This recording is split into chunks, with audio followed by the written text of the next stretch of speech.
Good afternoon, everybody. I'm Darlene Hyde, CEO of the BC Real Estate Association. Welcome to today's webinar on preserving public trust during COVID-19, a joint initiative between your local real estate board and BCREA. We've got over 900 registrants for today's webinar, so I'm very pleased with the interest and the turnout. Before getting underway, I'd like to acknowledge that BCREA, the province's 10 real estate boards, and the 23,000 realtors all work and live on traditional, unceded ancestral lands of First Nations peoples. We thank them. Turning to today's program, I'd like to thank all of you for making the time to be here. I know it is an incredibly demanding time. Your participation speaks to your commitment to your clients and to your professionalism. With BC's public health orders on gatherings extended and a housing market hotter than ever, there's no question that you're facing more pressure and risk than before. Our goal today is to give you the skills and confidence to better manage some of these risks so that you can preserve public trust and work with COVID-19 safety guidelines.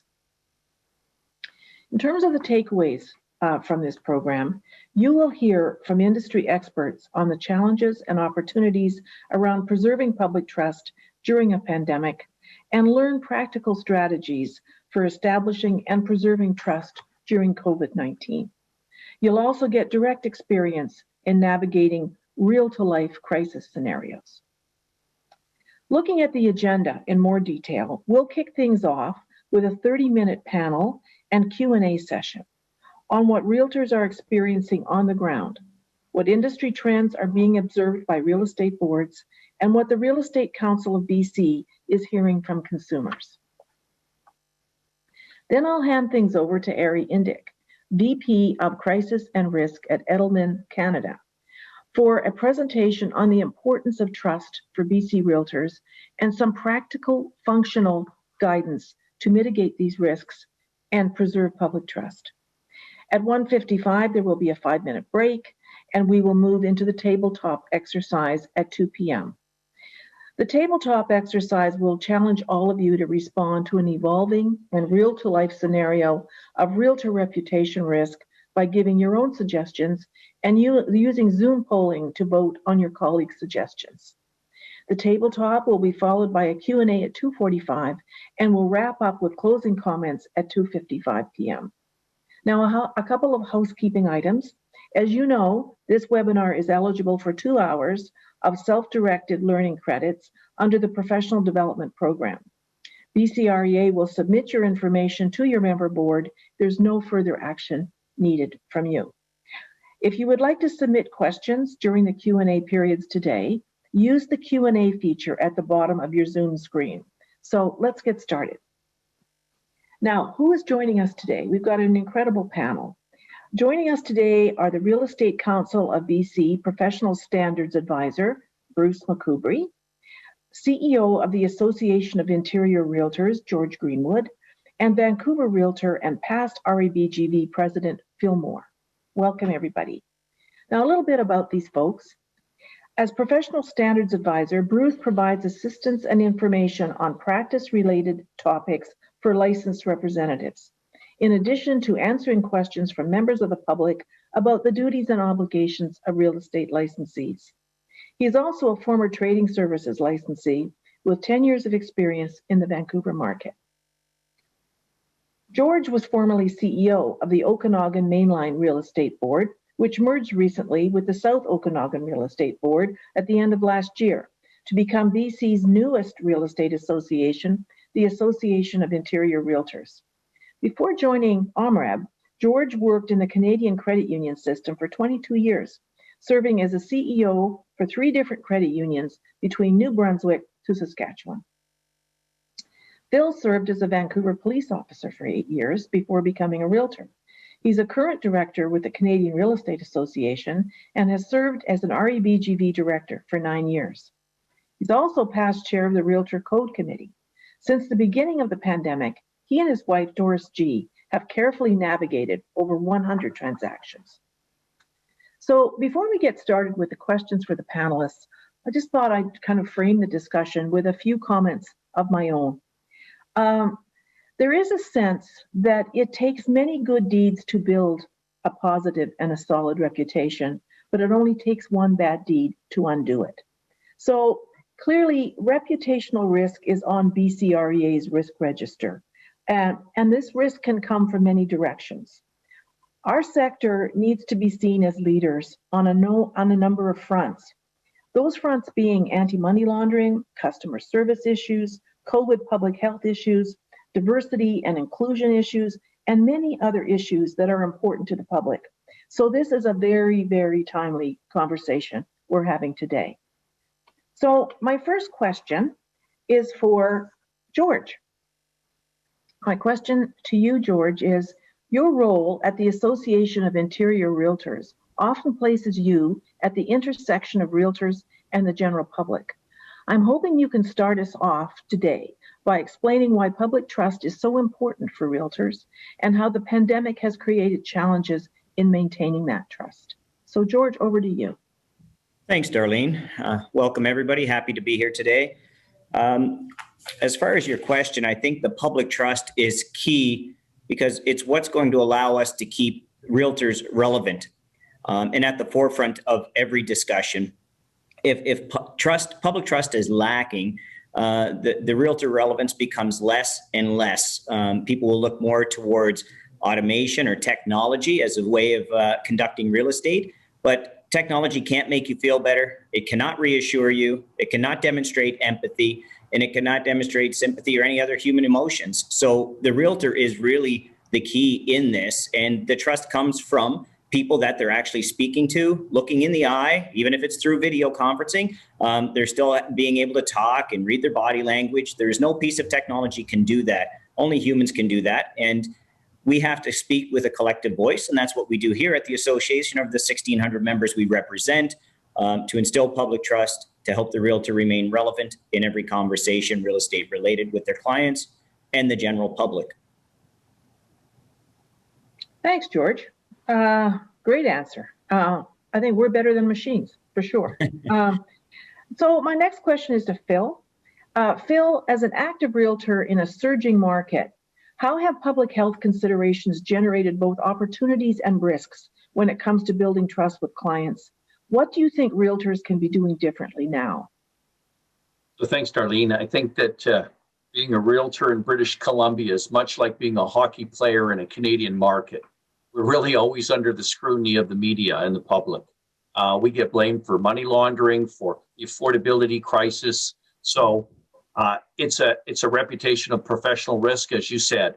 The opportunities, we're actually, when we're not in the media and we're an essential service and we're helping people buy and sell real estate, we're actually building trust day by day. And really, I think the important thing is to put safety first. And you have to ask yourself as a realtor, is my practice in line with the public health officer? You know, when I go into listing presentations, it used to be price and marketing plan. And now right off the bat, it's what's your COVID safety protocol? Then what's price? Then what's your marketing plan? And I get calls from young people saying, you know, we're ready to list with you because, you know, I think you're going to really take care of my mom and dad. And I think you want to have a plan, you want to have it in writing, and you want to sit down and communicate it very well. Well, thank you, Phil. That's actually, and what you're telling me is that consumers have a different order of priority right now, and safety comes first. Thank you. Next question for you, Bruce. The Council and BCREA, Public Health Officer and WorkSafe BC have provided extensive guidance to help realtors navigate the current public health environment and instill public trust in how realtors operate. But even with these measures in place, the reality of an evolving situation like COVID is that issues will emerge that fall beyond the scope of existing regulations and guidelines. How do you recommend that realtors address these types of scenarios? Can Council do more to bring clarity and certainty to these issues? Thanks, Darlene. Yes, it's a fast evolving situation, obviously, and I think one of the key things where Council can come in, I mean, one of the first things that I want to say is is that, you know, the professional standards advisors, there's three of us, there's myself, there's Alex and Marty. We want to hear from managing brokers and real estate professionals about the situations that they're encountering. So don't be afraid to give us a call and tell us, you know, what's going on, what you're seeing, what you're hearing. Because what we can do and what we are doing, as you've mentioned, Darlene, in conjunction with WorkSafe, BCREA and OSRI, is that the issues that you're encountering in your daily practice help us as a regulator so that we can stay on top of the issues that you're encountering in the marketplace, and we can adapt along with our partners that I've just mentioned, you know, protocols and guidance for real estate professionals. And whether we need to adapt some guidance around an emerging situation, okay? And that's something that we are very proud and very happy to have done recently with OSRI and BCREA. We've created, obviously, the Safer Showings document that came out of that collaboration, which I think is a wonderful springboard for real estate professionals to use in their conversations with their clients around COVID safety.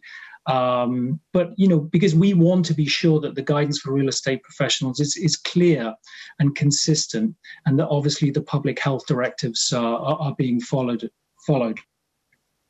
But what we can't do as the council is that we're not epidemiologists, we're not occupational health and safety experts, and that expertise rests with the Public Health Office and WorkSafe BC. So on those particular issues, we can't give you guidance. I think that's, hopefully that would be obvious, but we can point you in the right direction of where you might want to go to get that particular answer.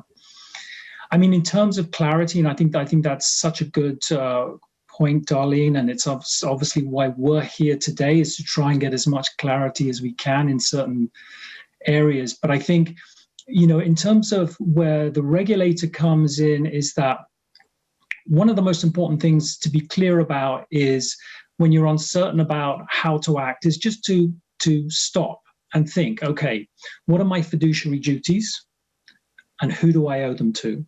So there is that process, I think, you know, faced with an unusual situation, with a gray areas, just slow it down and think, okay, what are my duties? Who do I owe them to? And sometimes just out of that question alone, or those questions, clarity starts to emerge. And of course, we're here as the PSAs to talk you through, okay, look, fiduciary duties, an emerging situation, those kind of issues we're happy to talk to you about.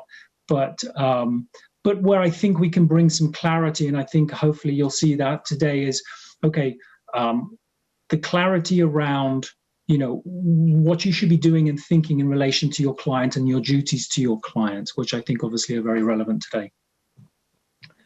Well, thank you, Bruce. What I'm hearing you say is keep those feedback loops open. If there's an issue that is not clear, you want to hear from practitioners and realtors. Great. Yes.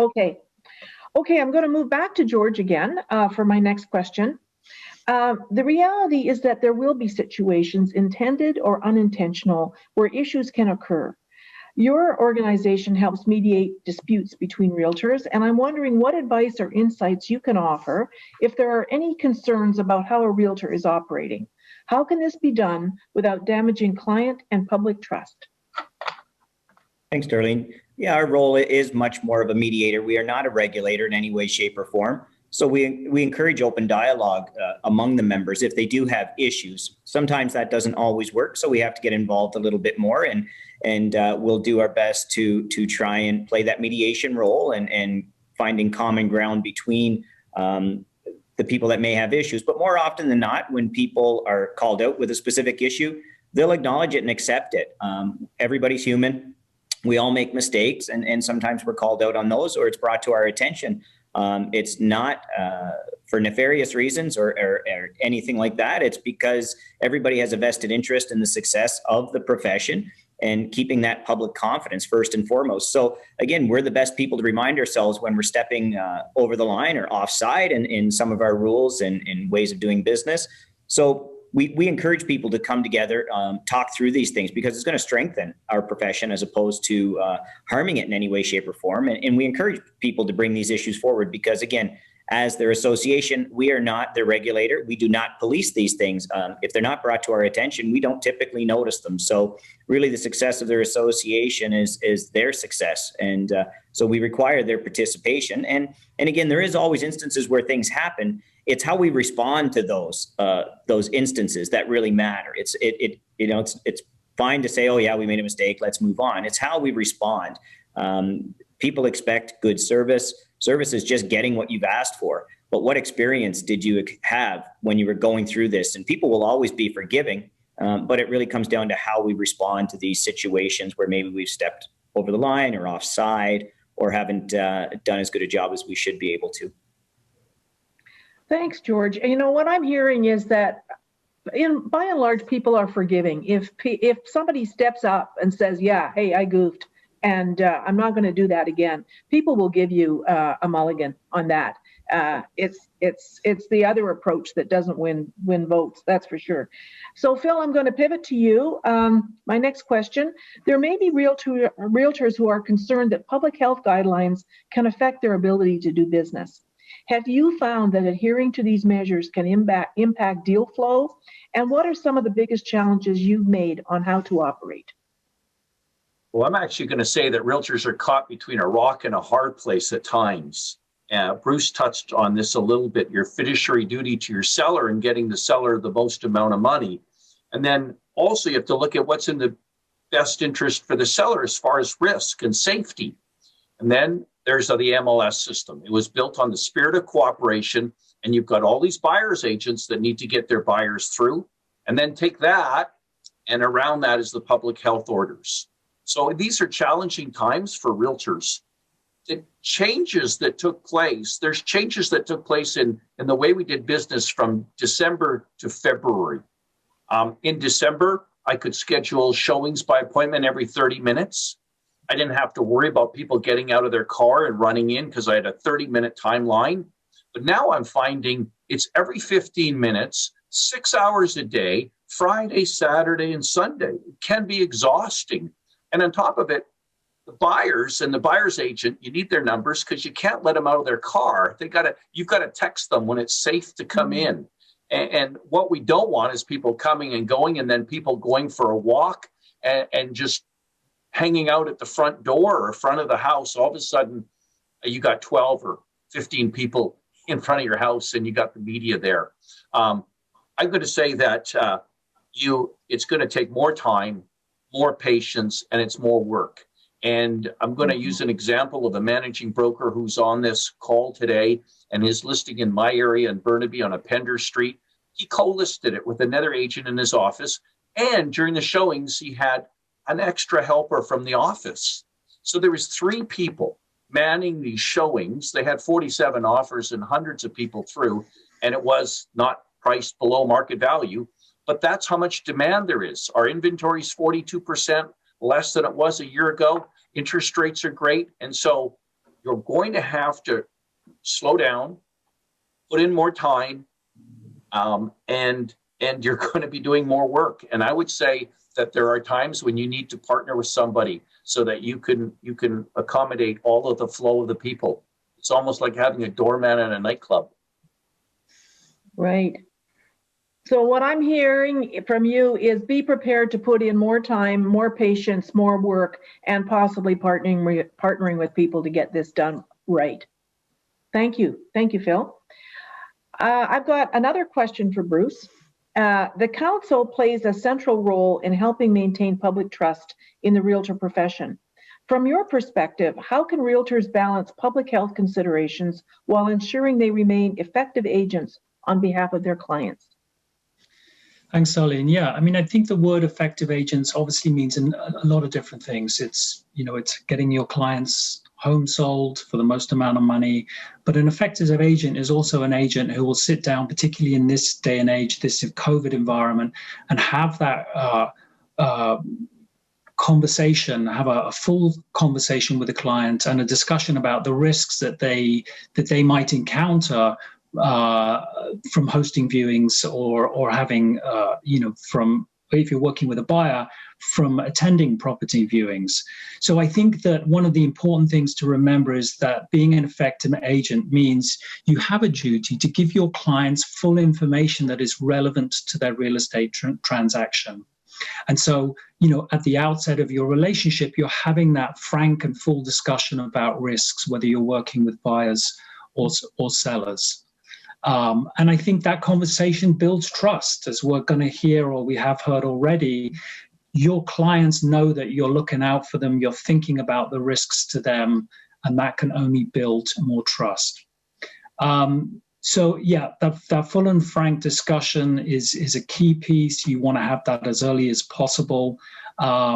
But in that discussion, you're also listening to your client. What are their needs? What are they struggling with? What is their family situation? What is the home situation? Who's in the house? Is grandmother there? Is she, or is there an immunocompromised individual, perhaps, who's renting the basement suite? You're going to listen carefully, understand the needs, the unique needs of each client and what they're trying to do and some of the issues they're grappling with. And then matching that understanding with tailoring your information around making sure that the advice you're giving them in terms of managing risks meets their needs, okay? And what I would say is that, it's important that you, as a realtor, document your recommendations, and you document, the conversation and the agreements that you're having, let's say, with your seller client, when you're talking about how to keep them safe during the sale and marketing of their home. And, I think also it's important to check in with your clients to see nothing has changed in their situation over the course of the relationship. And I'm really talking about, has someone in the household been exposed, or is someone showing symptoms? That doesn't need to be a laborious conversation, but you're aware that, look, things can change over the period of time, checking in, making sure everybody's healthy and well, so that you know how to adjust your practices and risk management there. And I think really just to finish briefly, we all know that regular business practices have changed for all real estate professionals, rental managers, strata managers, realtors. We're trying to create the strong emphasis on virtual practices, virtual options. We know that open houses, have been cancelled. We've urged people to stop doing open houses. But I think despite all these setbacks, and they are challenging for realtors, this is also an opportunity for the industry to be in the spotlight, to demonstrate that they care, that they are able to adapt. And I think it is a great opportunity, and to show all British Columbians that the real estate industry is truly responsive and truly cares. I mean, I think it's a great thing. Thank you, Bruce. Listen, I have a few questions coming through, and they're being voted up. So I'm going to ask the ones that get the most votes. We have time for some questions. So I'm going to start out with this. A question that's been voted up numerous times. I'm wondering if there are any COVID-19 outbreaks due to real estate activities, such as open houses or showings in BC so far. I have to say, from my perspective, I know of none, but does anybody on the panel know of any? No.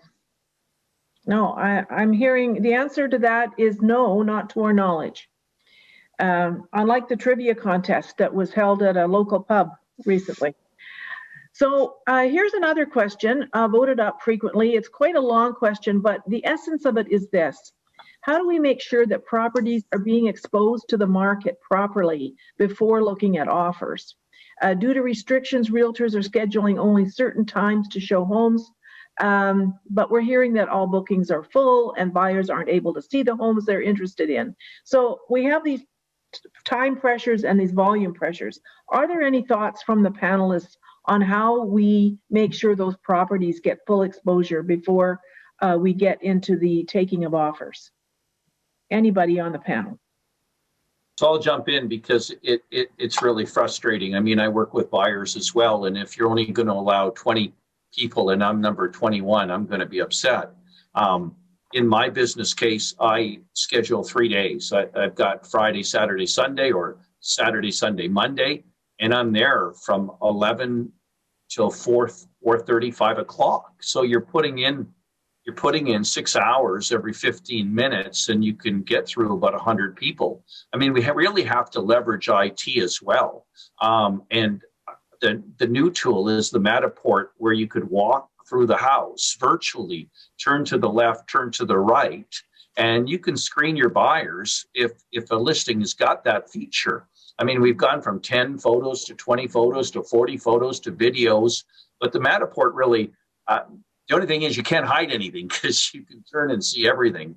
You know, there was one unusual circumstance where the lady was lady or gentleman was bedridden, 92 years old, and the realtor said no showings.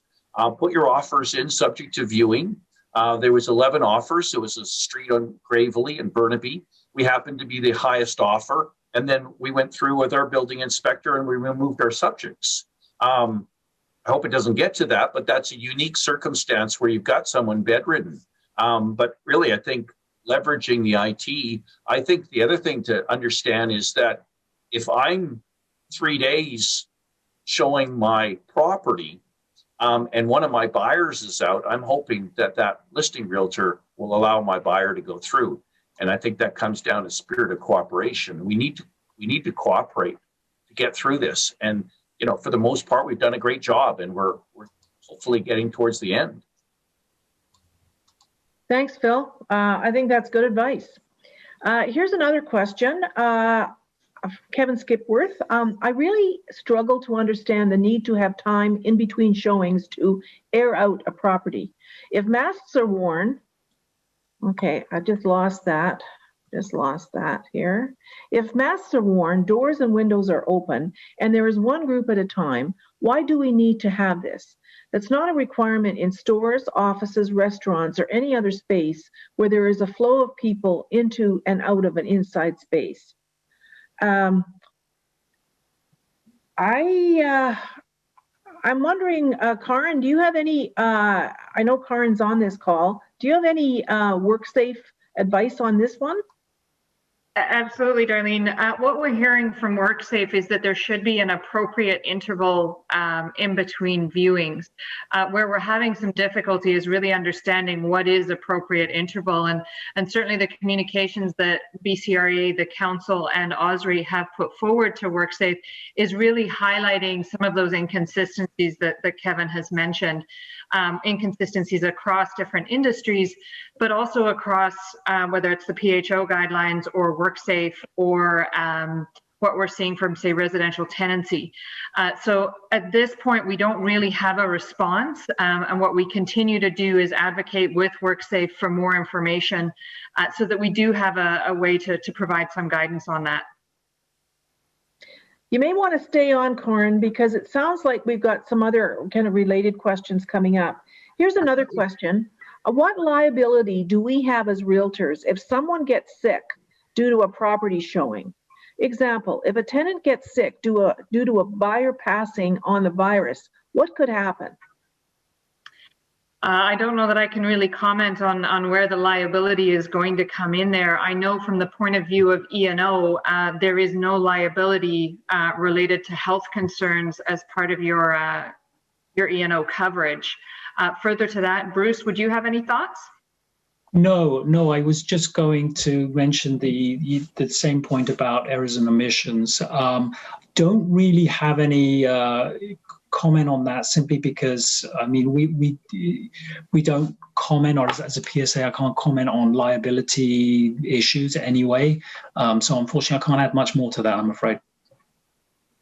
Okay, I think Darlene, so, yeah. I think Darlene, you know, if I could chime in and say that brokers are trying to address this risk by having a COVID form or a COVID waiver. Hasn't been tested in court, and I know it frustrates realtors having 6 different COVID forms, but that's really the broker's responsibility. And I think that's what the brokers are putting in place to try to protect us from that very question.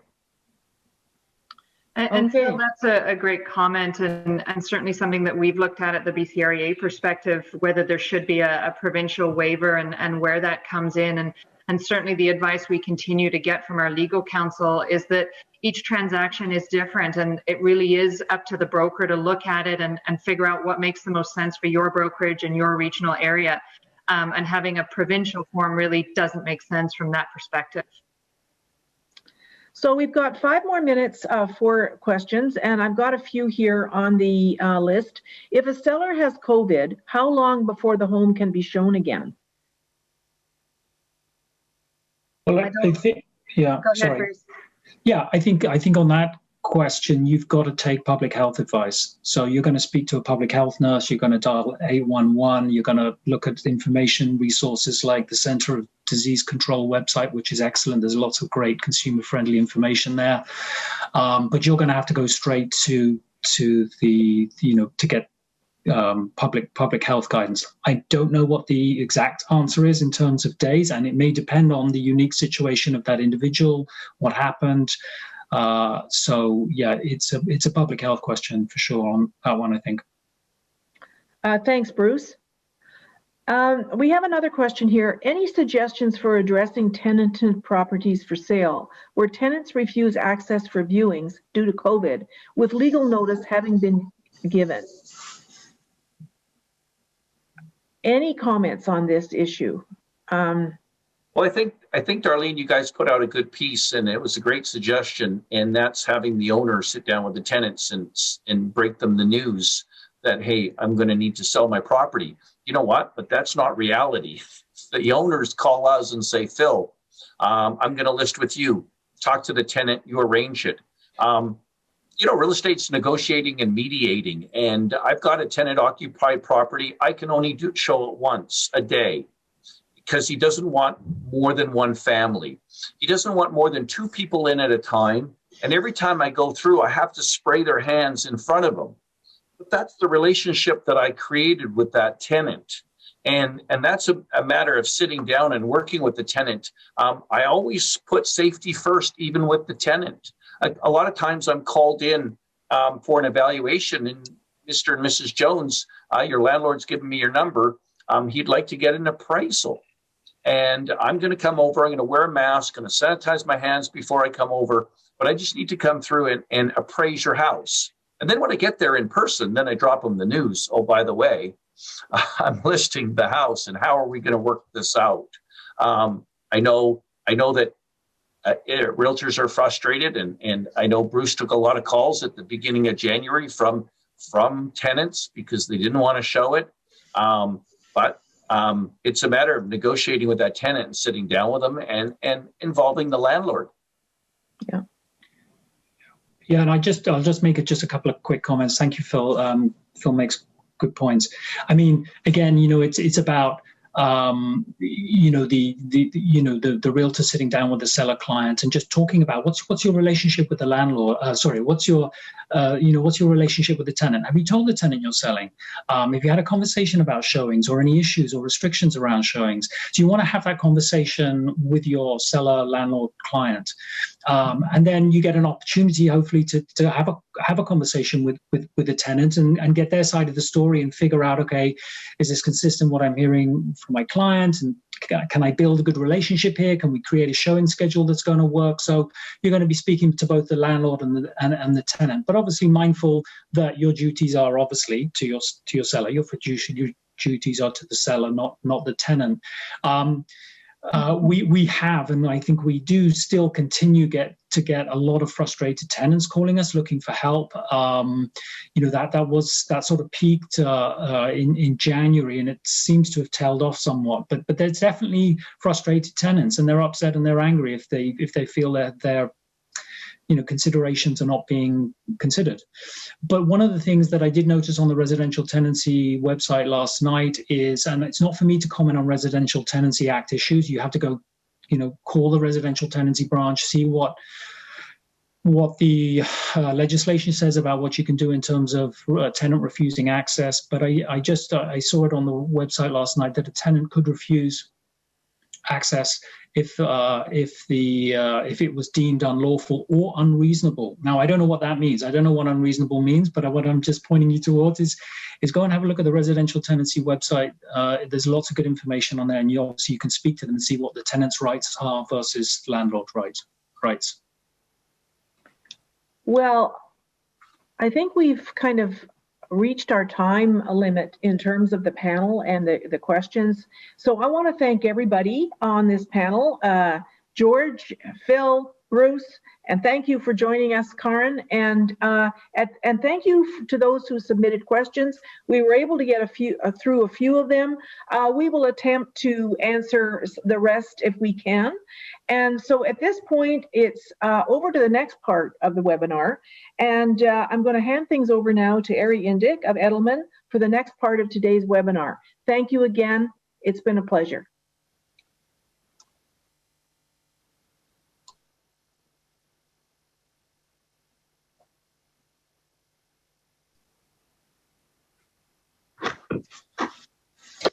Thanks so much, Darlene. And good afternoon, everybody. Good to be here with you. As mentioned, my name is Ari Indyk. I'm a vice president at Edelman Public Relations, where I lead our crisis and risk practice group out here in Western Canada. We have a great session planned for you today, and thanks so much to all the panelists for sharing their insights, which I know that we're going to be building on throughout this next portion, and then even revisiting within the tabletop scenario as well. In terms of the next component of the session, we're going to be taking a look, or a closer look rather, at some of the biggest risks that realtors are facing when building and preserving public trust, as well as taking a closer look at some of the steps they can take to address those challenges. But before we get into the weeds on those issues, let's make sure that we have a clear understanding of what we mean by trust and what the public expects to see from business, you folks, in order to gain and maintain that trust. So again, there's been a lot of talk about trust as a concept up until now, and it's clearly important. But what exactly do we mean when we say that someone or something is trusted? Well, at Edelman, our research has shown that trust is actually driven by 4 primary factors. The first is going to be ability. The degree to which it is seen you are good or competent at what you're doing. So an overall technical competency. And in many respects, this is almost table stakes, but rarely does skill alone make you a trusted resource. The second factor is going to be dependability, or whether or not you're perceived as being able to keep your promises. Do you follow through? Now, the meaning of trust is starting to shape a little bit more with this dimension, but really gets built out even further with the third factor, around integrity. Are you honest? This is such a critical aspect of trust, and it's probably even the most important driver in many respects if we had to choose one, since being honest is going to be closely correlated with being trusted. And that third factor is going to be around purpose. So this is becoming increasingly important, and it's essentially asking, are you able to provide a positive societal impact? Are you providing a positive contribution to your community and society at large? And this is really more around values alignment. And consumers are going to increasingly be seeking out businesses that are sharing similar priorities and values. Something else to just quickly highlight here as well.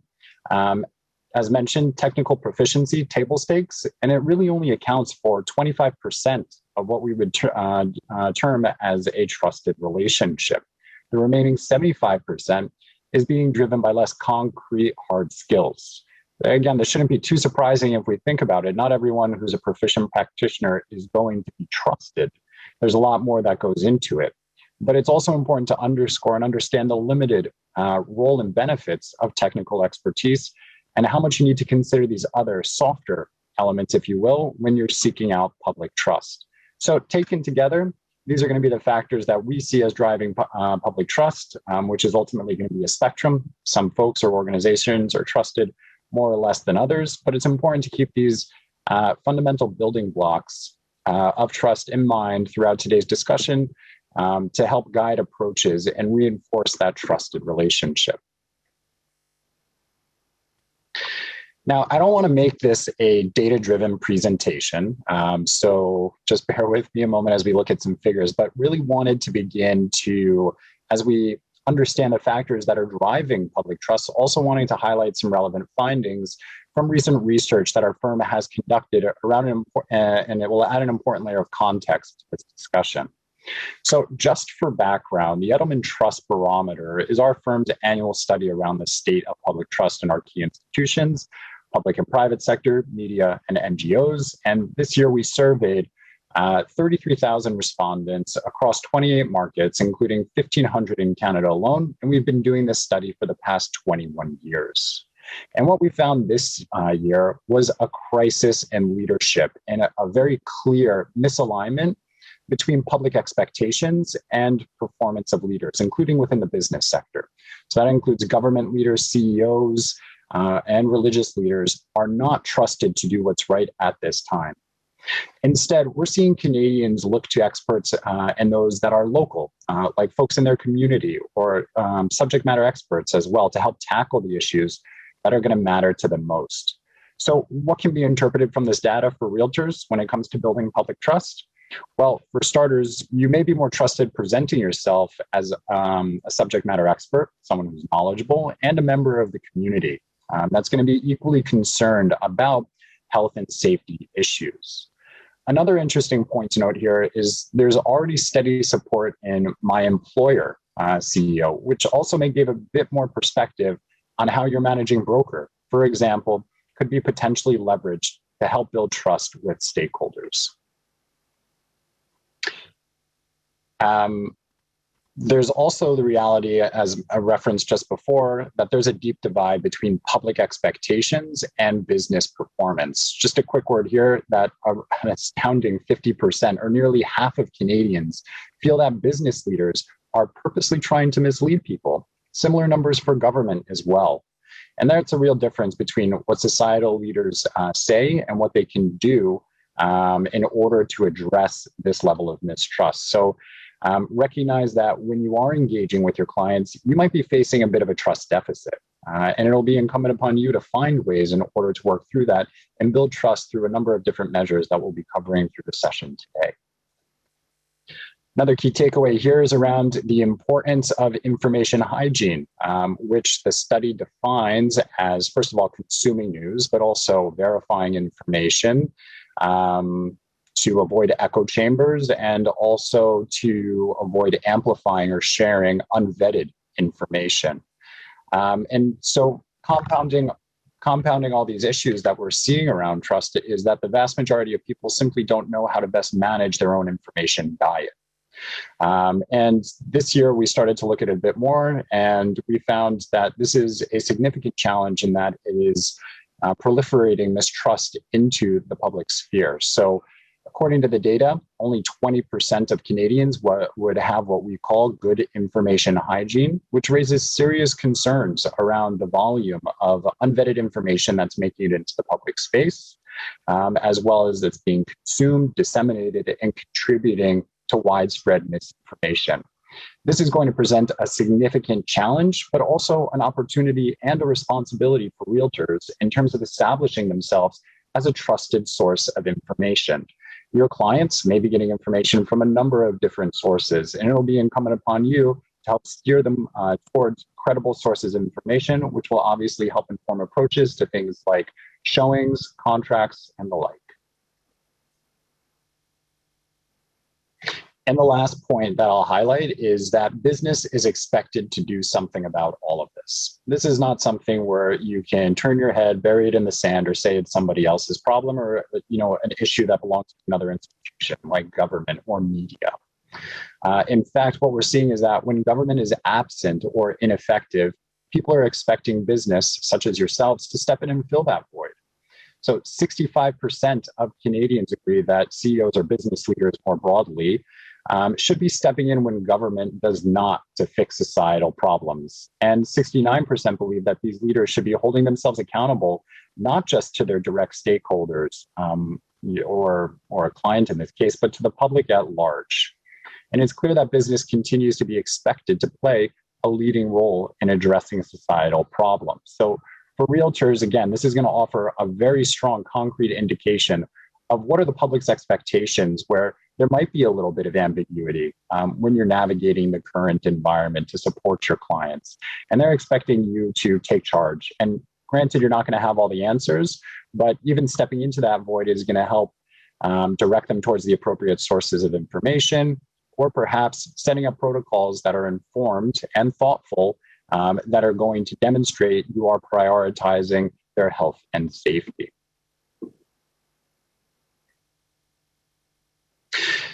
So with that grasp of what we mean by trust now, the factors and the public expectations, we'll now take a closer look at the reputational risk landscape facing BC realtors, or the issues that potentially impact trust levels, public trust levels in realtors, or even the broader industry.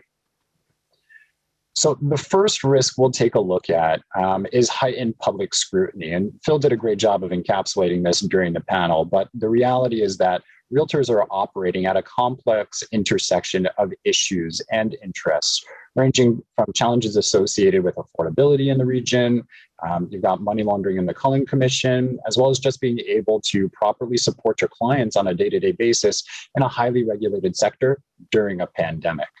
Now, add on top of that, the current public health environment, and it creates a situation where there will be increased scrutiny on actions that realtors do or do not take. There's also evolving public expectations around COVID and realtors. For example, we're probably getting to the point where a lot of folks will expect that a business operating in this environment and has been operating in this environment since close to day one will have figured a couple of these things out already. And while they recognize that there may be operational changes in place, they're ultimately going to expect that the service continues to be delivered effectively. And there are already new expectations that are being formed around things like handshakes, proper paper documentation, and the use of PPE. And this will, be working in tandem in terms of what your clients are going to expect when you come to support them. And there's certainly the expectation that realtors will be putting people over profit and following established regulations and guidelines regardless of client demands. So to that point, I think it's worth acknowledging that the public may also have unrealistic expectations in some areas. For example, they may assume that all aspects of showings are now going to be regulated, which we already heard in the Q&A is not the case. And they may expect clarity on items like ventilation or cleaning properties between showing, which again was a question already raised in the Q&A. So recognize that, fair or not, the public may still have these expectations that are not always being met, and they need to be addressed in the proper way. So overall, I would say that realtors need to realize their margin for error in operating in this environment is very slim, and they need to stay in line with public expectations around how they're going to be operating their business. The next reputational risk we're going to look at is an incident at a property. And this is obviously another potential challenge for realtors. And the challenge of potential incidents that could occur at a property has dramatically increased over the past 10 to 12 months. As the public health environment has introduced new expectations and challenges, the risk profile facing realtors has also continued to evolve. So in addition to things like quote unquote traditional risks, like theft or vandalism, or even a physical altercation at a property, you now have all of that, with the possibility of folks showing up without masks or proper PPE, large groups of people going through showings, how to handle unrepped buyers, and a new layer of potential issues with tenants. There's also the logistics associated with ensuring that everything is going to go smoothly at a showing in light of these new risks, and also questions, as we heard, around potential liability. And it's even more challenging because a lot of these public health risks are new. So the public and private sector are still learning as we encounter these issues on the go or find out more about the virus. It's not as easy to plan for these risks that are emerging and morphing so frequently, but again, we'll talk about some of that throughout the session today. Now, it's also important to acknowledge that there has been a lot of progress since the initial phases of the pandemics, and there are some fairly well-established protocols at this point that can be followed, but the reality is that no one is immune, and it could happen to anyone. And the last core risk that we'll touch on briefly is the potential fallout or exposure from traditional media coverage or social media conversation. Now, this can stem from a specific incident, as was identified in a previous risk, but it can also be less easy to anticipate. It could be an investigative piece. It can be an issue that started in another community and is now spilled over and it's affecting all realtors. Or it can be something that's calling into question the entire industry. The reason, obviously, you should be keeping this top of mind is that traditional media coverage, newspapers, online papers, and the like, has incredibly broad reach, high credibility, a long digital legacy in terms of when you'll still be able to find that content, and it has also the potential to drive extensive social media discussion. So any engagement with media should be taken seriously. Any potential exposure to media also should be taken seriously, given the longer term potential business implications. There's also going to be risk in terms of how you conduct yourself on social media. So things like engaging in heated disputes with members of the public or other realtors, what would be called quote unquote trolling other users by making disparaging remarks or commentary that could be construed as tone deaf. These conversations reflect on your personal brand as a realtor and can have a lasting mark on your reputation and public trust levels. So now that we understand the stakes and recognize some of the core risks, what should realtors be doing about it? And the good news is that there are steps you can take both pre and post contract to help establish and preserve public trust. And we'll review those things right now. So to help keep things simple, we're looking at this as a process that can be implemented at any time in order to help build and maintain client and public trust. And there are practical steps that you can be taking all the time in order to be driving trust while also protecting public health and building equity in your personal brand. This 4-step process starts with assess, which would be the phase prior to the contract period. It's about ensuring you're staying up to date with the latest guidelines and incorporating any lessons learned from previous engagements. The second step is going to be around communicate, specifically vis-a-vis your stakeholders like clients, realtor counterparts, and the public at large. And this would be in the pre-listing phase of the contract. The third step is going to be execute, which is all about service delivery, whether you're buying or selling a property. It's how you follow through on your client contract. And the last step here is going to be respond, which is only necessary if and when an issue or an incident emerges. And in each one of these stages, realtors will be able to preserve trust through a variety of steps, which we'll take a closer look at now. So the assess phase is going to be about getting your proverbial house in order.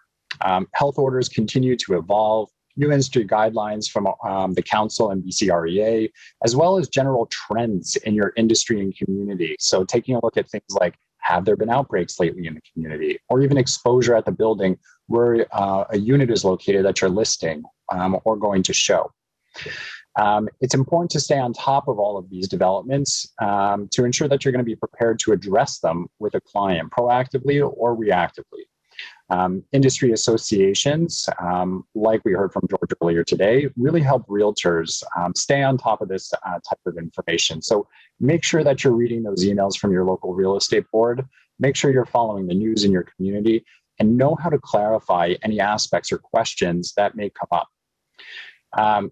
Before you get into the market with a property, now is also going to be a good time to reconcile your on-site protocols against existing health regulations and industry guidelines. And again, that'll be for both buyers and sellers.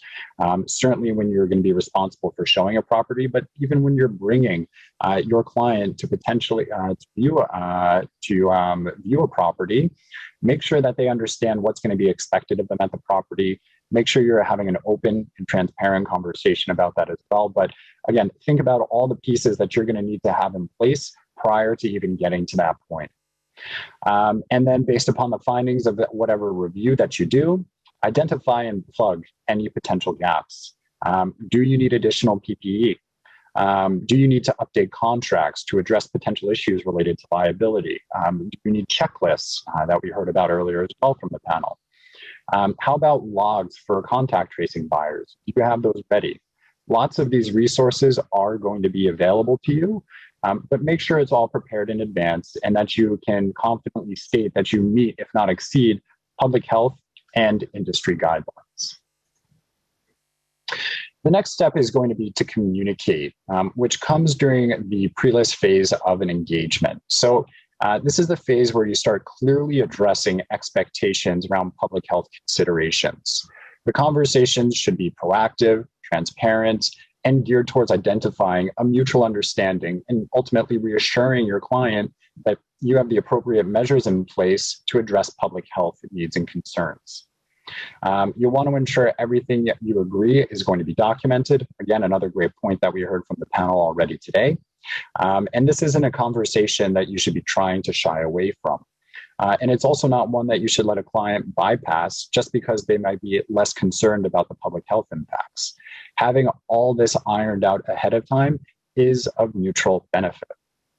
This phase is also going to be about seizing the public mandate for businesses to lead. Again, as we saw earlier in some of the research data, 65% of Canadians feel that businesses should be stepping in to fill the void if government or another institution has not addressed a societal need. So while there may be ambiguity in some aspects of the regulations and guidelines for a variety of reasons, the public expects you to step up with a considered and informed approach. Don't speak to what you do not have a scope of authority over or does not fall within your scope of expertise.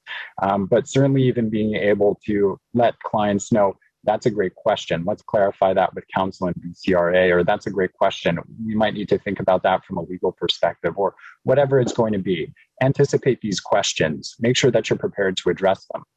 And to that end, when communicating, make sure that you're leveraging credible information and resources, which is going to help further establish you as a trusted resource. And the last point here, realtors should be prepared to incorporate details of their health and safety approach into their marketing materials, both at the property and at the personal level. So property listings, for example, should clearly address public health considerations and overall convey a sense of competency and care. Same with personal marketing assets like your website, which should also seek to give details about your approach, reaffirm your commitments to health and safety. It is not the time to put your head in the proverbial sand. It's not the time to shy away from the conversations. Everyone knows there's a pandemic going on, and it's going to be top of mind for all folks. And the next step in the process is going to be execute, which, as mentioned, speaks to the service delivery phase of the contract, either helping to buy or sell a property. And the high-level takeaway here is that execution should be thoughtful and informed by extensive planning. To show or market a property safely, realtors should ensure on-site protocols are clear in the listing. There are established and publicized protocols for buyers to follow once they arrive on site. Realtors providing PPE to avoid situations if people show up unprepared, appropriate signage to promote social distancing, mask wearing, and the like, and ensuring buyers are going to be vetted through virtual tours prior to scheduling an in-person showing. It's also going to be about managing buyer and seller expectations about what's realistic in terms of how many people you might be able to get through the property at a given time, or what it might mean to wait. If folks show up at their appointed time, and it might be part of a broader tour of viewings for that day, they might need to have a little bit of flexibility in that as well. So it's important to manage those expectations upfront with your client. And as we also heard, given the extensive amount of preparation and coordination required to conduct safe showings in some situations, it may require additional manpower at times. So consider your on-site protocols for a specific property and evaluate whether you're going to need another team member to help manage that flow of buyers, especially in a place like a strata unit, for example, that may really stretch a single realtor thin. And lastly, ensure that you're going into a listing with an action plan for potential issues, whether, again, buyer or seller side. So what do you do if someone shows up without a mask? Everyone should be on the same page about that. Or if your client is a buyer and shows up at a listing but feels uncomfortable because others aren't socially distanced. Identify these potential issues, develop a response plan, and share that with your client as well to ensure ongoing alignment. And if there needs to be a pivot, they understand why. And the last step is to respond. And again, while this phase is only as needed, incidents, in my experience, are really only a matter of when, not if. And at this point, as just mentioned, you should already have a well-developed action plan, but even those require effective execution. And that's what these considerations are about. So first and foremost, as you're responding to an issue or incident, remember, prioritize people over profit, health over wealth. Always, full stop. Whether in practice or perception, if you're viewed as putting your own business interest over public health and safety, you generate significant reputational risk for yourself and your clients. In fact, in this current environment, it's even better to err on the side of caution and over-index on the side of public health. Go beyond what's expected. The reality is, though, that even with this approach, you may still encounter conflict. You may not see eye to eye on an issue with your client, a listing or buying agent, or tenants. And in those cases, make sure you're responding with empathy. Acknowledge public health concerns that are raised, especially if a buyer or seller doesn't feel feels uncomfortable in a situation. Understand that clients may want you to sell or find properties aggressively due to market conditions, and recognize that these are complex challenges that will require collective action and cooperation to satisfactorily address for all parties involved. And while you may have operational action plans, the last point to make here is you also need to consider your communications requirements after an incident occurs and you've responded effectively. If there was an issue at a property, who do you need to communicate with, and what do you need to tell them about the situation? That could include communicating with affected clients, clients who may become aware of the situation and have questions, tenants, your brokerage, counsel, BCREA. And as already outlined in step 2, cannot overemphasize that communication will be absolutely essential to maintaining client and public trust during the duration of the pandemic.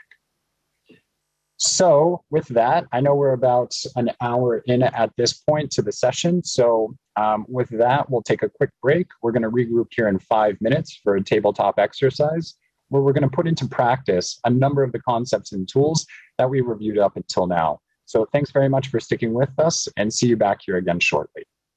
Welcome back, folks. So before we got to the break, we were able to cover concepts related to trust, some recent public opinion research related to trust. We also took a look at the reputational risk landscape that was facing BC Realtors.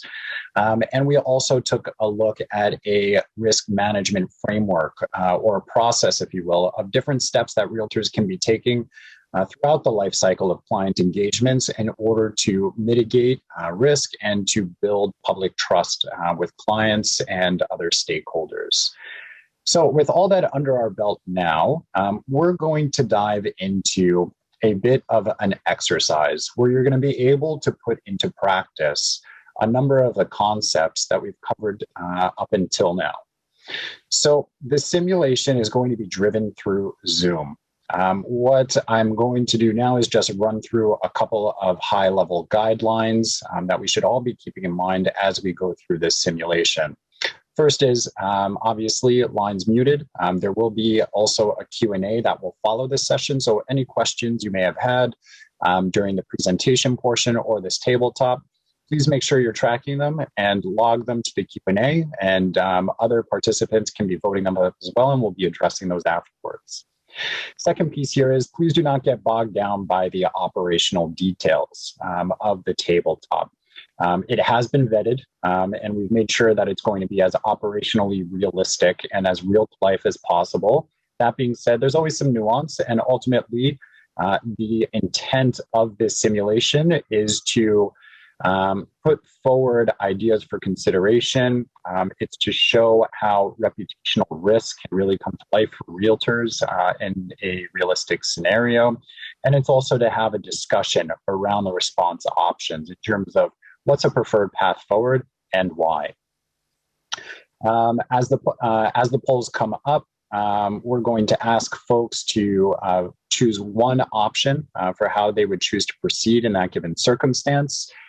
Some answers may be more right or wrong than others. Some answers might have elements of a right answer in it, but ultimately it's going to be about choosing what you think is the most right approach for that situation and not thinking as much about right or wrong and more of it as a learning opportunity.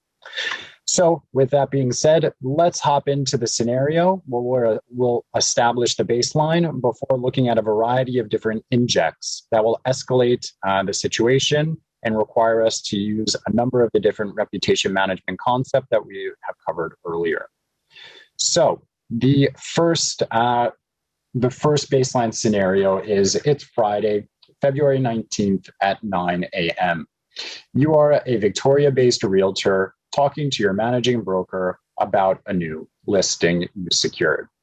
The client has been hit hard by the pandemic and is being forced to sell one of their properties to cover significant debts. They are highly motivated to sell and need to move fast. The contract was signed on Wednesday, listing went up on Thursday, viewings by appointment starting on Saturday. There was no time to do a listing video, secure additional support, staff to support, and based on their situation, the seller did not want to delay getting the house onto the market. The property is relatively new 3-bedroom apartment in a central location at a competitive price point, and there have already been more than 50 inquiries to view the unit. The apartment is also tenanted by a family, a married couple and in-law. That was and they were caught off guard by the decision to sell the unit, and they're frustrated and anxious about potentially needing to find a new place on such short notice and having more people come through their home and the current public health environment. You're going to call the tenant to start coordinating timings for a viewing. Now, the first inject. Still Friday, February 19th, this time an hour and a half later, you call one of the tenants, Amber, to coordinate showings for tomorrow. When Amber answers the phone, she sounds anxious and upset. Yes, she is aware the unit is being listed for sale, but feels the entire process is moving too quickly and has not considered the impact it will have on their lives. They just moved into this apartment a few years ago and concerned they won't have time to find a new place, especially in this neighborhood at a similar size and price point, and especially in the midst of a hot market and the pandemic.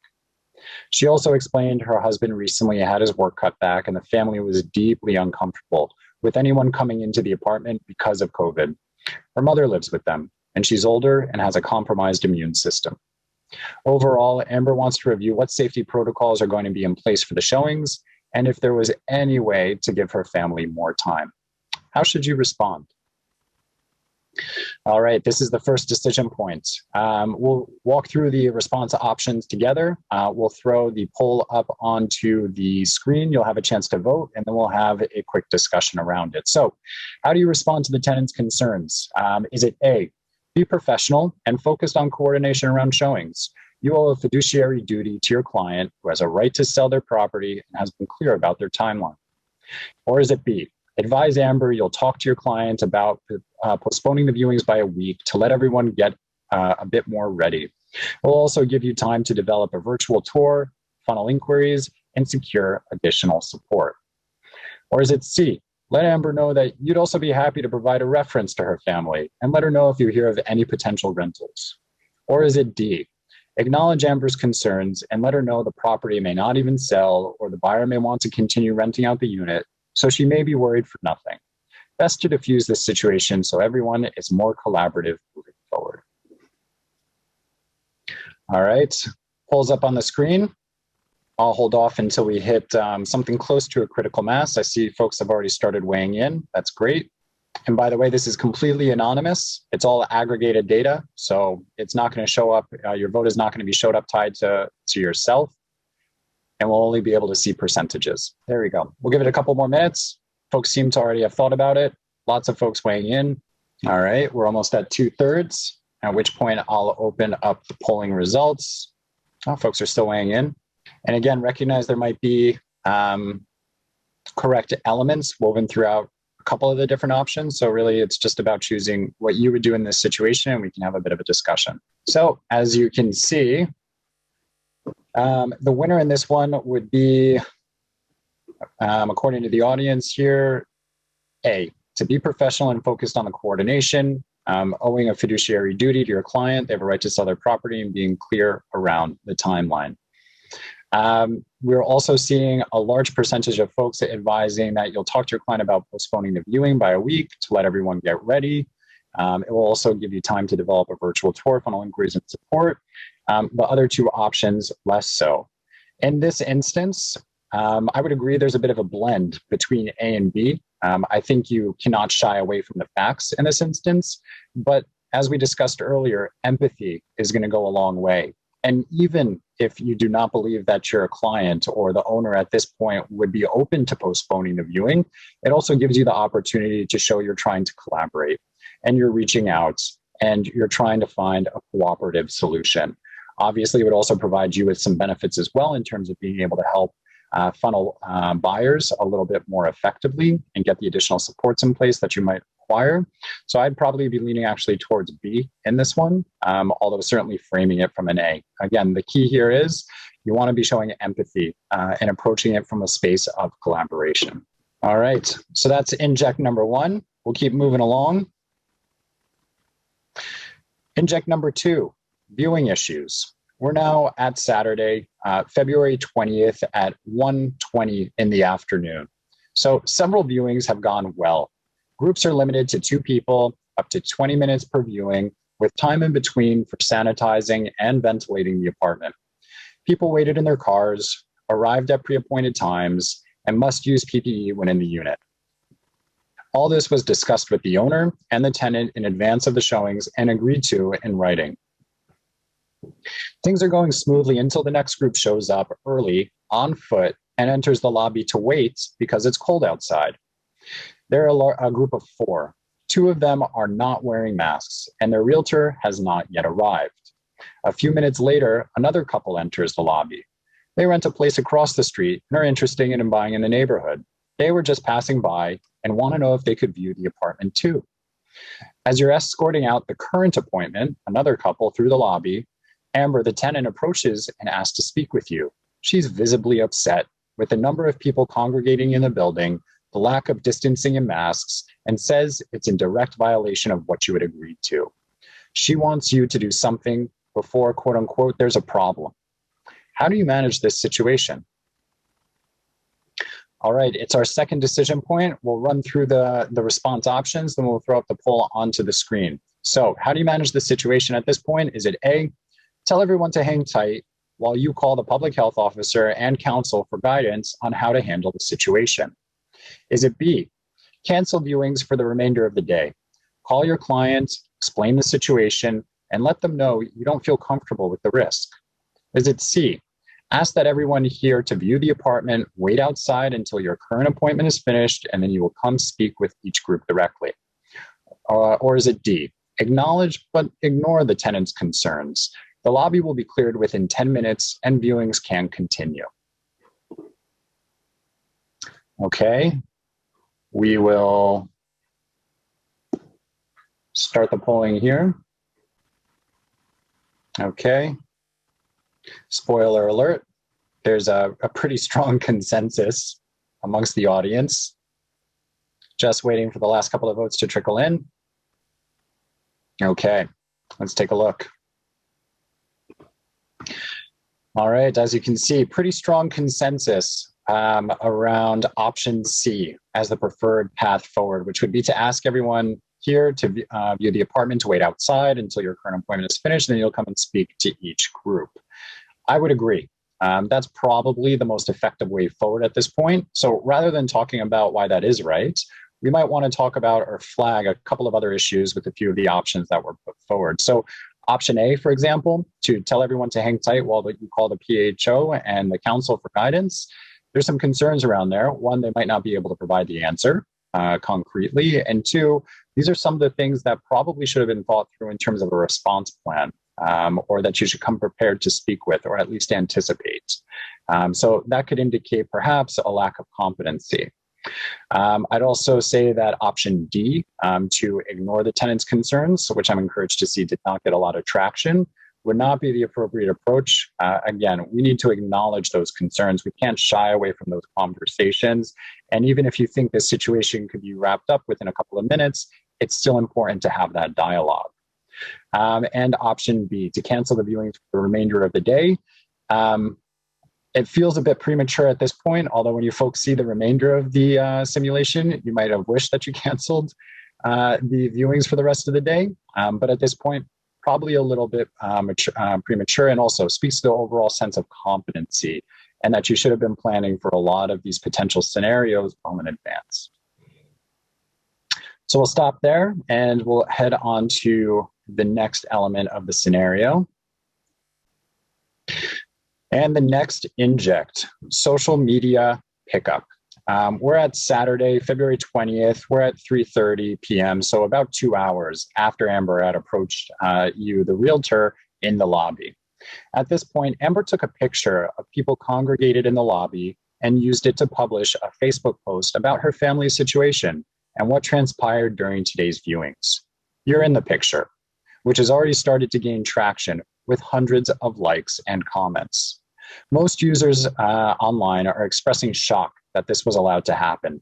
And a couple users are also asking to name the listing agent and the brokerage and suggesting that Amber file a formal complaint.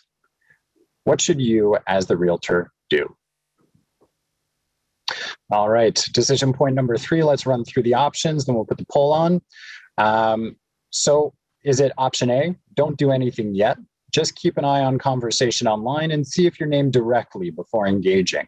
Is it option B, message Amber directly and ask her to take the post down? It's not a constructive way of addressing the situation and could cause serious harm to your business. Is it option C, publish a statement on your Facebook page apologizing, reaffirming commitment to health and safety, and indicating you'll be reviewing today's events to understand what happened and make changes? Or is it D, post a comment on Amber's post emphasizing that you had protocols in place intended to prevent this type of conduct, and it was the potential buyers who didn't follow health and safety procedures? So let's put the poll on. Okay, we've got 80% of people voting in now. Still going. Okay, I think we've got a pretty clear sense of where folks are at. Okay, so you can see here, it netted out that we've got 50% of participants thinking option C is going to be the way forward, which would be to publish a statement on your Facebook page apologizing, reaffirming commitments, indicating that you'll launch a review and you'll make changes as appropriate. I think it's also worth acknowledging that we had about 20% or so also looking at options A and D, which would be to don't do anything yet, just to keep an eye on the conversation and also post a comment on Amber's post. So let's start with the preferred path forward. I would also vote for C in this respect. Again, it goes back to the principles of proactive and transparent communication. At this point, I don't think option A would be an issue.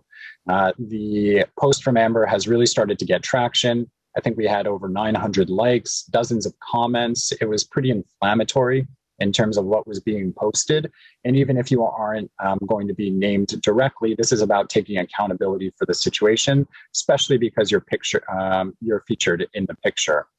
I also wouldn't prefer to go with post on Amber's post, emphasizing that you had protocols in place intended to prevent this and that it was the potential buyer's fault. Again, more about assuming accountability, not about pointing the fingers at other people.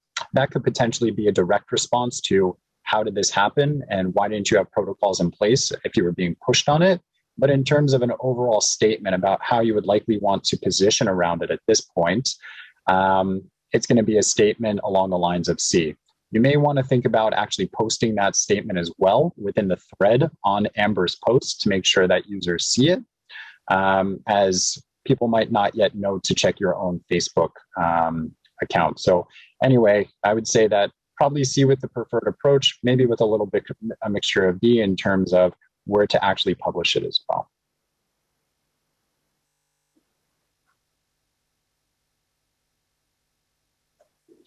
Okay. Moving along in the scenario, Next inject is going to be your client.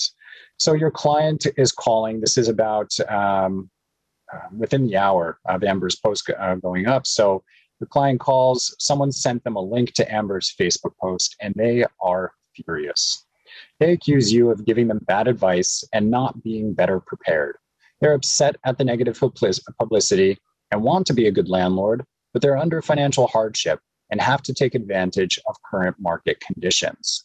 Your client asks you how the situation on social media can be de-escalated while they try to address the situation with the tenants. Your client asks if you could respond to Amber's post on Facebook, clarifying the situation, giving you permission to share their financial situation, and suggesting you take greater accountability for the incident this afternoon. How do you respond to your client's requests? Okay, so we'll run through the response options. How do you respond to your client's requests? Is it A, yes, publish the statement as requested. The client is always right. It's a lucrative commission, and this all will blow over anyway. Is it B, respectfully decline? You do not want to take any ownership over that aspect of the situation. Short-term gain, but long-term pain.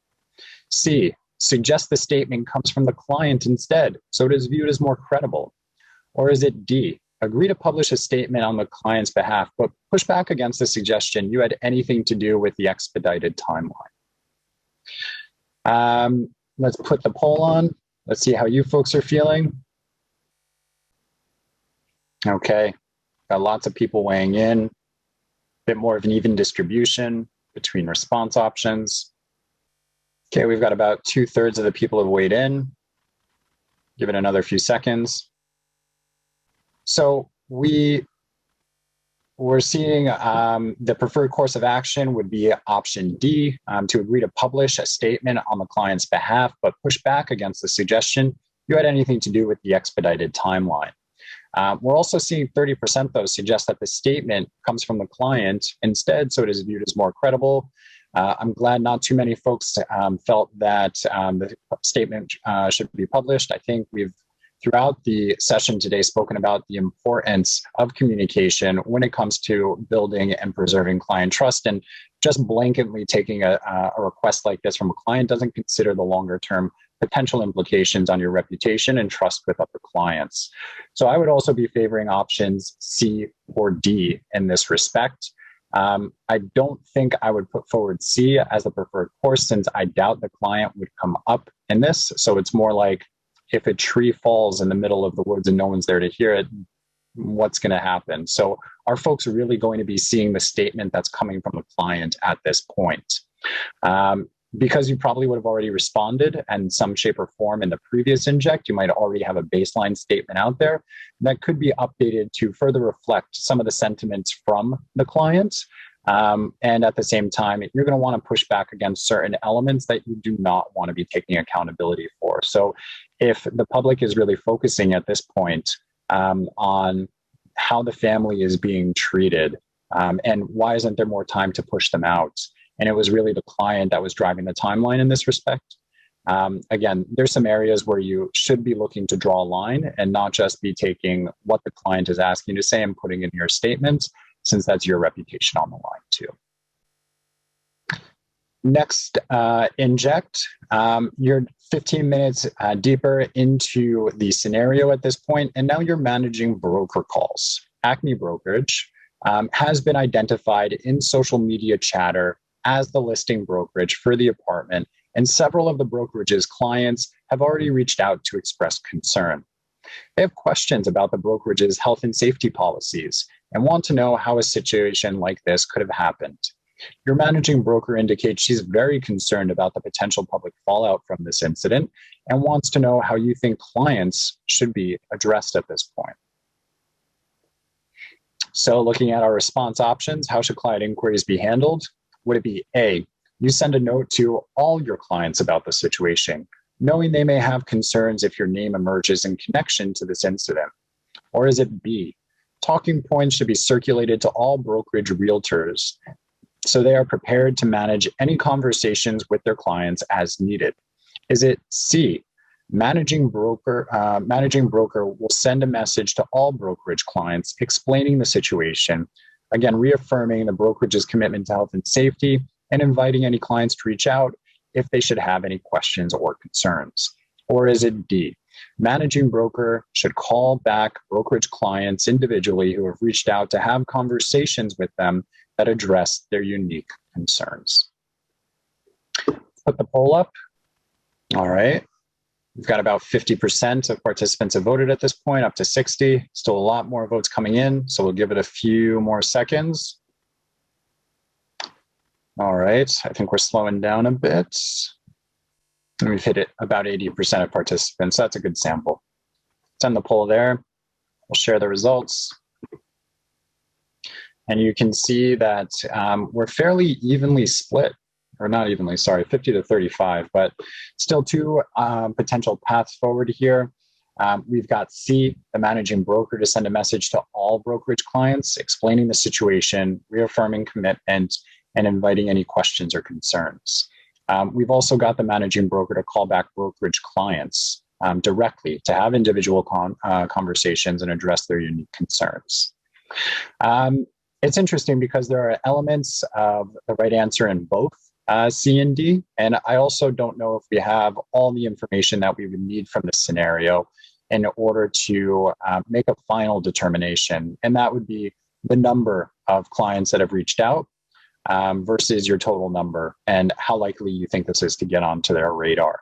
If you think this is going to be a relatively contained situation and it's only been a couple of clients who have reached out to this point, you might want to entertain option D, which would be calling back the handful of clients directly, giving them that personal touch rather than an email, having that conversation and addressing those concerns. But if you can see this escalating, and it certainly has the potential to, then option C would be considered best practice in terms of being proactive, transparent, demonstrating accountability, and getting ahead of the issue before it gets around any further. So we'll stop there with that poll, and we'll keep moving along in the scenario. So this was probably inevitable. At this point, media is going to come calling. Your phone rings and you pick it up. It's a reporter from the Times Colonist. They saw the chatter online, identified you as the listing agent for the property, and have a few questions regarding the situation. They say it will only take a couple of minutes. First, they want to know why the owner, your client, won't give their tenant some additional time to find a new place, especially given the tenant's circumstances and current conditions. Switching gears, they're also curious how more than half a dozen people connected to the open house were able to congregate in the lobby, and whether it was a violation of health and industry guidelines. They also asked about the total number of viewings, public health procedures on site, and whether buyers were first required to conduct a virtual tour prior to viewing the property. The reporter also asked if you felt pressured to cut corners due to the heated market. All right, so our response options. How should you be handling the media inquiry? Is it A, no comment? There's no way you come out of this interview in a better position.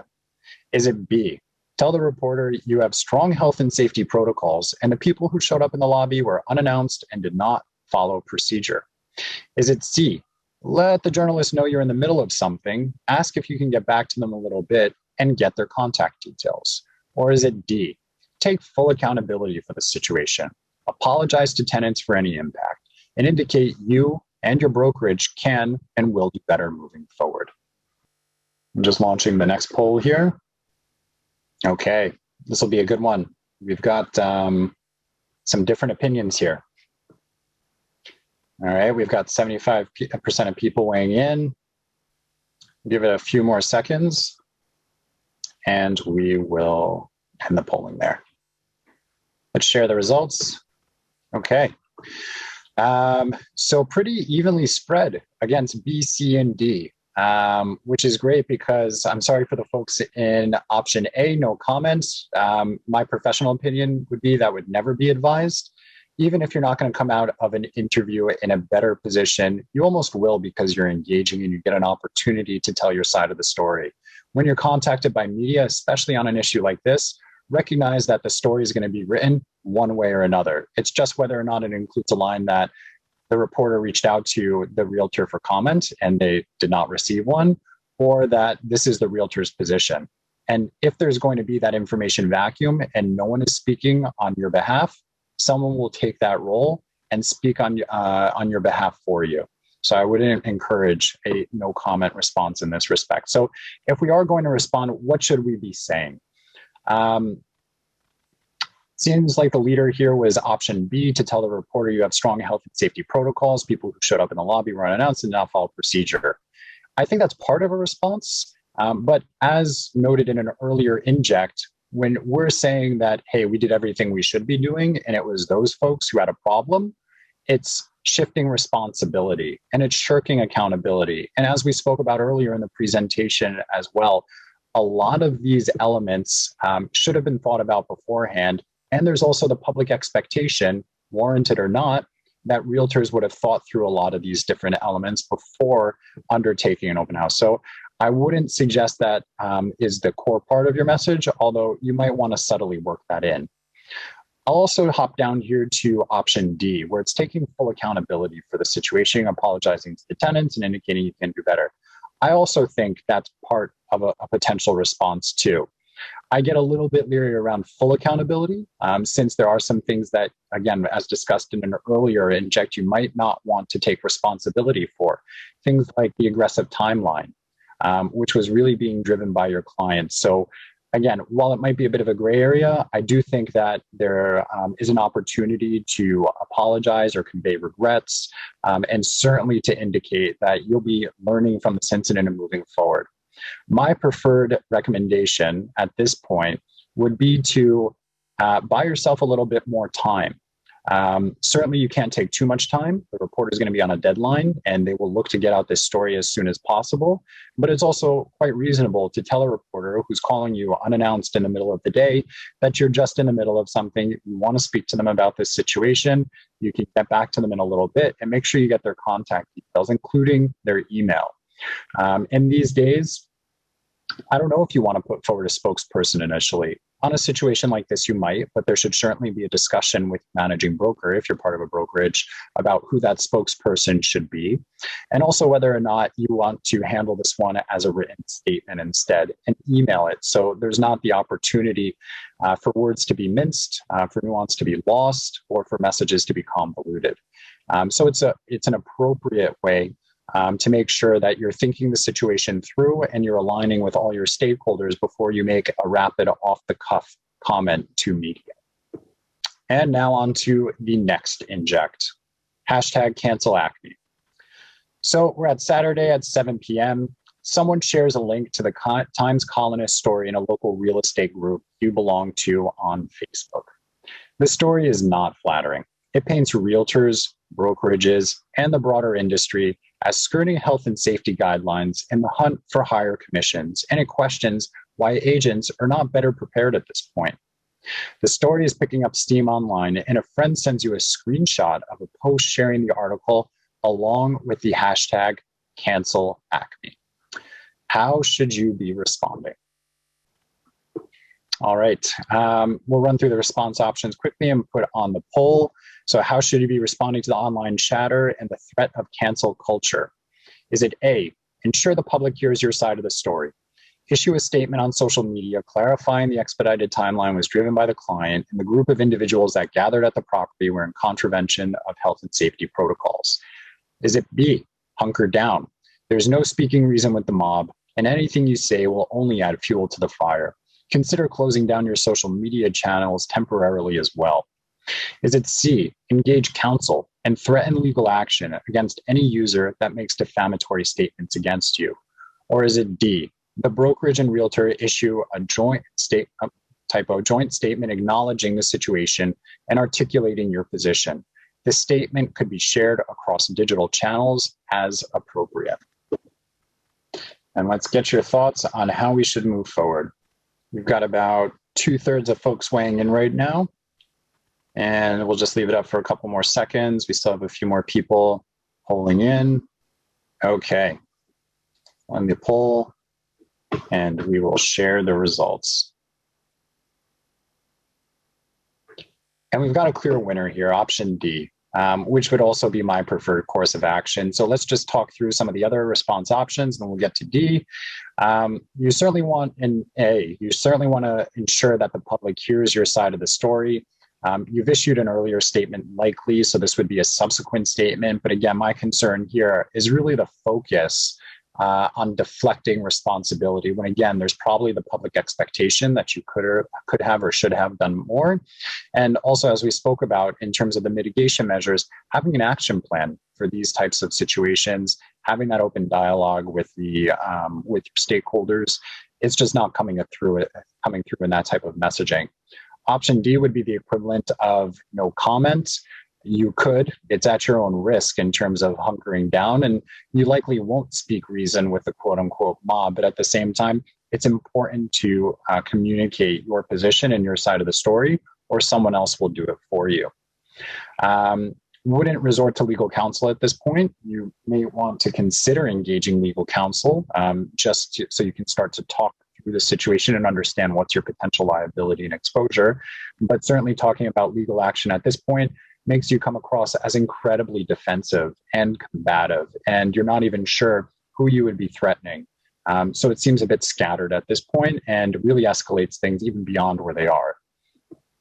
And then there's option D. And really what we were trying to get across in this response option is it's taking it to another plane. This isn't just the realtor's challenge anymore, nor was it probably earlier in the situation. But at this point, it is absolutely an issue with the brokerage. If there's a cancel campaign going around targeting your brokerage, it should also be acknowledged by the managing broker, who's going to have a joint statement with you. And that will also help indicate that it was an isolated incident. It wasn't more systemic. And it's also a statement that can be shared on your channels, the realtors' channels. So, for example, posting it on Facebook with a little bit of commentary beforehand, adding a little bit of a personal POV before sharing the broader statement from the brokerage about the situation. So with that, we are concluding the scenario, and I hope you all found it valuable. I hope it brought to life some of the reputational risks, the real ones, that can certainly confront realtors at any point during the client engagement. I hope it reinforced the importance and the benefit of going through that risk management process and the importance of building public trust and some of the challenges, but also the opportunities to do so effectively. So with that, we can open it up to a Q&A. I'll open up the channel here. If you have any questions, please log them. Looks like a lot of them were already answered. We've got one question here. If you are viewing a property with your buying party and witness ill-advised showing protocol, what is your fiduciary duty for this situation? Do you still show the property of interest, or are you in the wrong if showing protocol is not being followed by the listing agent? So I think if I'm understanding that correctly, you show up with your client who's a potential buyer, and you recognize that the property doesn't have appropriate showing protocol in place. What should you be doing with your client? In this respect, I think it is about having that open dialogue, both with your clients as well as with the listing agent. So certainly with your client to even proactively bring these things to their attention. And again, it's not to be it shouldn't be a hesitation because you're afraid of scaring them off from looking at this property. It's just a matter of showing diligence and concern and care.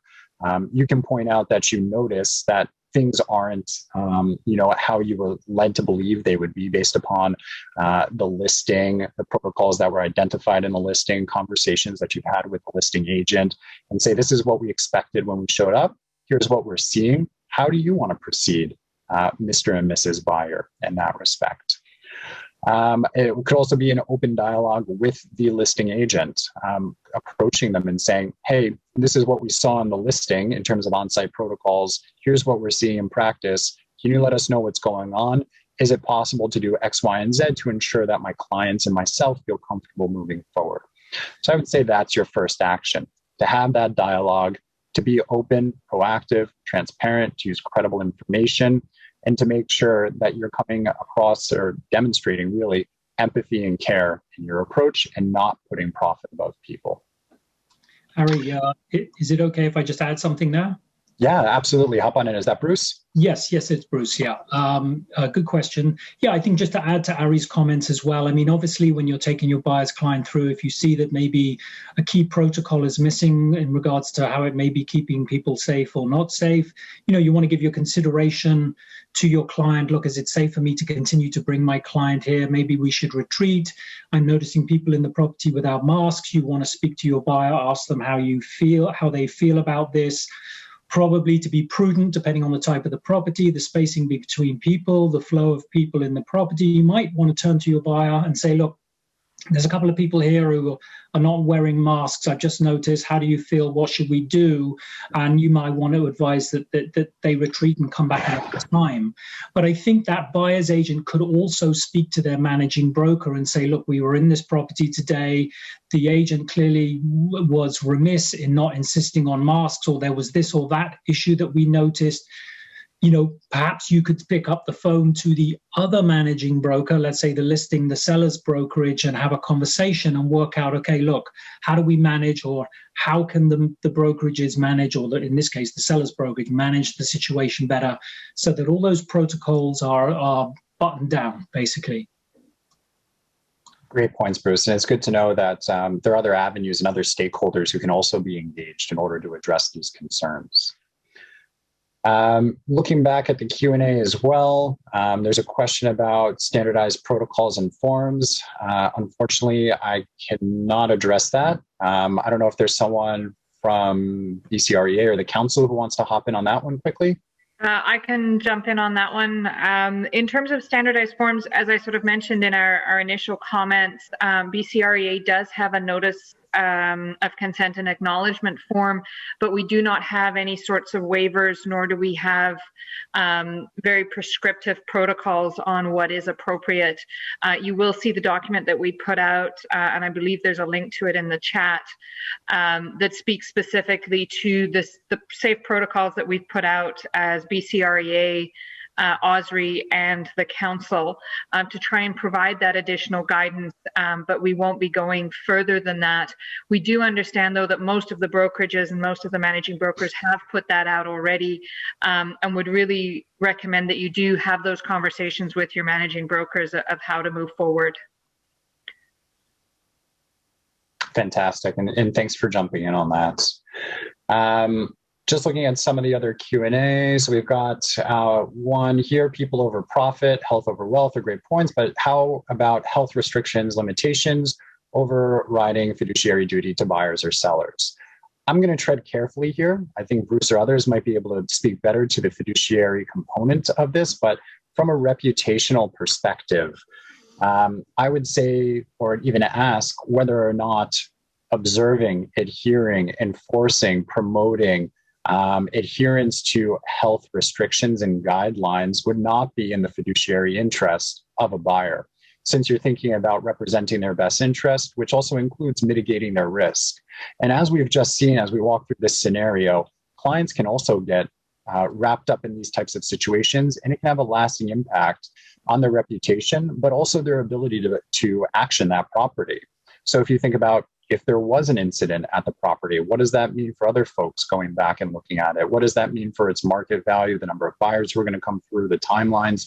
All of that gets wrapped into it. So I wonder if it wouldn't start from a place of thinking about public health as being observed and being in the client's best interest. And I don't know if there's anyone from, again, Bruce, from the councillor, from BCRA, who wants to weigh in from the standpoint of fiduciary duties. Yeah, thanks, Ari. Yeah, I'll just make a couple of comments here. In terms of the acting in the best interests of the client, which is a fiduciary duty, we actually talk a little bit about that in the Safer Showings document that Corinne was just talking about, which is available on the BCREA website, our website. And, there's 10 points in that document. And the very first point is, to think about the best interests of your client. And it starts with that conversation around protocols, around any health restrictions or limitations that might come into how you plan or might need to invoke when you're planning the marketing and sale of this particular property. Remember, every property is unique, every seller's situation is unique, and so forth. So you're tailoring your advice for the circumstances. And that the argument would be, I think it's a fair argument, is that there's two things here. One is, look, we are in this very unusual situation. We must be prudent, because the impact of someone getting COVID during your showing it's significant. It has a huge effect on that person, their lifestyle, their family, your client, your client's family. The impact of someone getting COVID from a showing is huge. I mean, it's very significant. So be prudent. Talk to your seller. If you are taking a very prudent approach around trying to balance your fiduciary duty to act in their best interest, but also you're recognizing, look, with this type of property, this type of market, the amount of people we expect to come, that there could be some serious health risks here. And, I might suggest to my client that we take a very conservative or prudent approach to showings, which might be more, longer ventilation periods or greater intervals between showings. It might mean having 2 or 3 assisting realtors in the property to watch and manage flow and who's doing what upstairs. Is anybody using the bathroom when they shouldn't be? So on and so forth. So yes, there is that balance to be struck, but communicate it to your seller and seek your seller's instruction. But don't be afraid to use your advice and say, look, here's the risks, here's the red flags I see. Let's be careful here. Perfect. Thank you for that addition, Bruce. I think we're almost at time. I'm looking at the Q&A. It sounds like there's some questions around standardized protocols and penalties.